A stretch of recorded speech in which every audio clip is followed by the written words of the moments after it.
what would this be?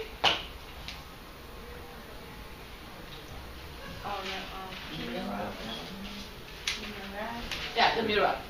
Okay, that's the mihrab arch, but influenced by the early ones, he did a little bit of the honeycomb inside. Okay, so people. But even this, see, you're more focused on the actual shape of the thing rather than all the decorations on top, right? Again, these decorations are there, but they've been like limited. You're made more of the architectural components of the building. So here's a mihrab, another mihrab, this own version of it. That's the minbar. Somebody would go up there and preach. Again, calligraphy is there. All the elements are there. That's the dome. You'll be looking up. You do have calligraphy. You do have geometry, mostly arabesque. It's all there, but it's not overwhelming. Again, it doesn't take precedence. You are made more aware of the actual architecture. This is one of the mihrab, one of the honeycomb design. Again, he does it, but again, made more of the actual mass, the carving of it, rather than what it came from. This is the archway where he does all the more of the pointed arches, which tells you that he's aware of it, but he doesn't use it. Okay, so Sinan was the most prominent architect at the time. They called him Sinan the Great because he built so many buildings, but this is the most renowned building of his. Dedicated to Selim II was the king, the sultan at the time.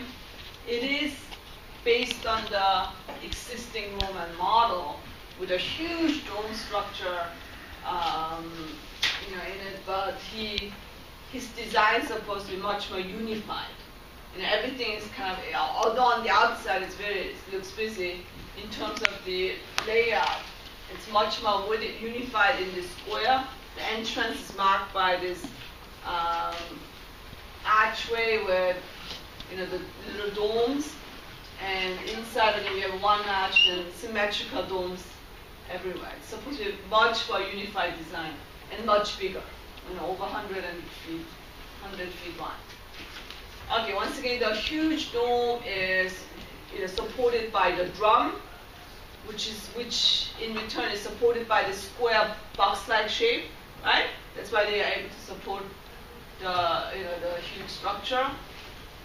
With him, because he's an architect, even though all those flat surface design have been incorporated, they have been limited. It's more about play of three-dimensional elements. It plays with the play with the geometric shapes are there, but not circular design, but actual dome structure, three-dimensional. So there's a large play of the dome structure on the outside. On the side are the minarets that's been incorporated into the building. So obviously this is a totally different land. They don't have the courtyard system, but again, they invite all the people to come inside to worship, to pray. And everywhere you have all this, play with the dome. Everywhere on the wall you have windows. So there's the way it's been described is it looks organic. It looks like like a plant that's being formed because of all the dome structure. Now you go inside, and again you have those enormous structure, and there's more emphasis on the actual architecture rather than design on top. Again, he plays with the arch shape and the different colored stone rather than putting a tile on it. No tiles, well, a little bit on the side, but that's about it. No tile. It's more about the mass, the three-dimensional mass. Okay. A lot of windows once again. Now, in order to support the dome, they use large, very, very big columns as well as piers. Piers are rectangular, so vertical supports. Okay, because of that, you have kind of a very enlarged building with high ceiling. Plus, you have all these windows. So everywhere you have windows. So it's during the day you have light coming in everywhere. Now you do have some tile. You do have the blue arabesque and calligraphy and geometry, but again, they've been limited. They're confined to certain areas. Again, you're made more aware of the architecture. The mihrab is marked by the Qibla is marked by a mihrab, right? Which too has the the honeycomb design, which tells you that he's well aware of all the designs. But he chooses which ones he wants to use. Again, even this, the mihrab, is more emphasis on the architectural cutting rather than the what you paint over. It's all about the architecture. Calligraphy everywhere. Again, the top. Again, that's.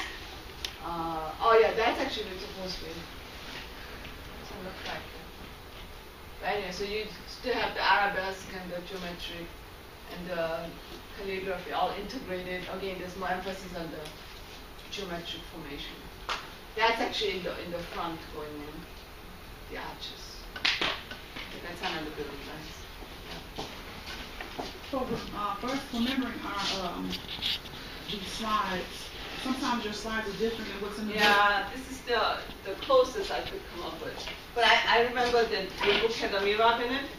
No, it has exactly, yeah.